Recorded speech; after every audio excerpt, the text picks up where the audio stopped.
حدثنا سفيان قال حدثنا أيوب بن موسى قال أخبرني حميد بن نافع عن زينب ابنة أبي سلمة قالت لما جاء نعي أبي سفيان من الشام دعت أم حبيبة رضي الله عنها بصفرة في اليوم الثالث فمسحت عارضيها وذراعيها وقالت إني كنت عن هذا لغنية لولا أني سمعت النبي صلى الله عليه وسلم يقول لا يحل لامرأة تؤمن بالله واليوم الآخر أن تحد على ميت فوق 3 إلا على زوج فإنها تحد عليه 4 أشهر و10।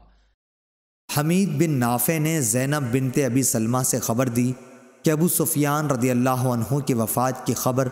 जब शाम से आई तो उम्मे हबीबा रदी अल्लाह अन्हा अबू सुफियान रदी अल्लाह अन्हा की साहबजादी अबू सुफियान रदी अल्लाह अन्हु की साहबजादी और उम्मुल मोमिनीन ने तीसरे दिन सफ़रा खुशबू मंगवाकर अपने दोनों रुखसारों और बाजुओं पर मला और फरमाया कि अगर मैंने नबी करीम सल्लल्लाहु अलैहि वसल्लम से ये न सुना होता कि कोई औरत जो अल्लाह और आखिरत के दिन पर ईमान रखती हो उसके लिए जायज़ नहीं कि वो शोहर के सिवा किसी का सोग 3 दिन से ज़्यादा मनाए और शोहर का सोग 4 महीने 10 दिन करे, तो मुझे इस वक्त उस खुशबू के इस्तेमाल की ज़रूरत नहीं थी। सही बुखारी हदीस नंबर 1280।